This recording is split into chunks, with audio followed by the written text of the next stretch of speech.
Stop it. Get some help.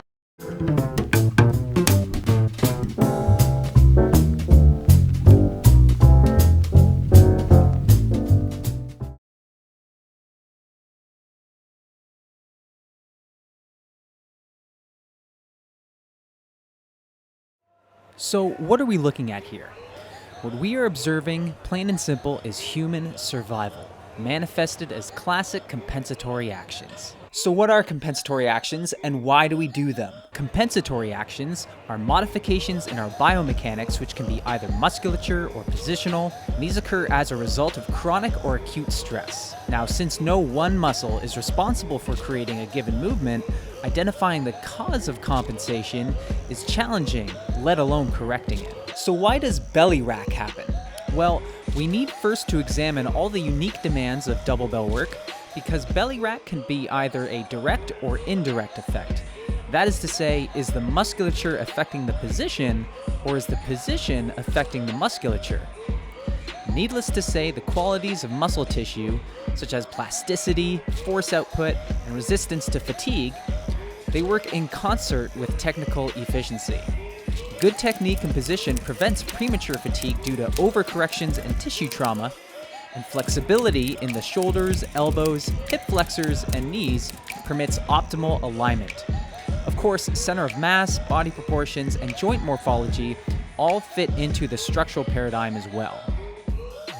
Sure enough, many respected coaches have stated the importance of good rack position, as well as targeted flexibility.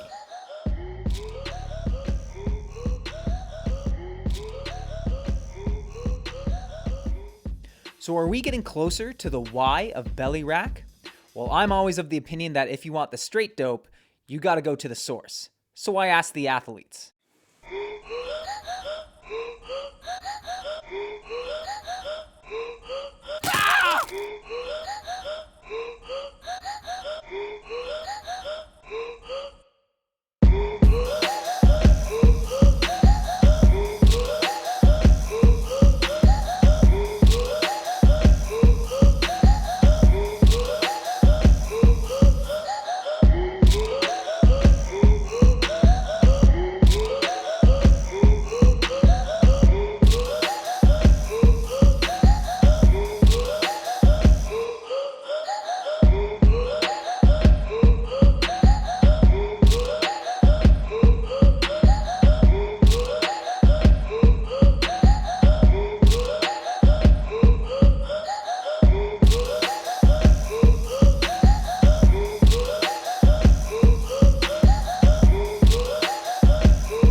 Lastly, I asked some current coaches their opinion on belly rack, with answers ranging from terrible and dangerous for the spine, and changing rack position could take 1 to 12 months, to I can only give one piece of advice for adjusting this kind of rack position. This is a decrease in body weight and pay special attention to the belly. Get in my belly! This is a fair point. I get it. If you have a big belly in the way, you can't get your elbows into the ilium. But how does that explain our lifter from Italy? Well, the great thing is we don't have to guess, because despite him being hard to track down, I did find an interview where he commented on why he does his belly rack. Mattia Amodio is a very successful Italian lifter who has achieved Master of Sport rank as well as a world record or two. In an interview with True Grit Kettlebell, when asked about his own strengths as an athlete, Mattia answered, quote, "My belly rack. In my jerk set when I'm tired, it helps me to go up to the finish." Now, Mattia is an absolute workhorse of an athlete, and he actually very rarely does his belly rack. So to be honest, I'm not even really convinced that he even needs to do it. Belly rack. Useful? Not useful?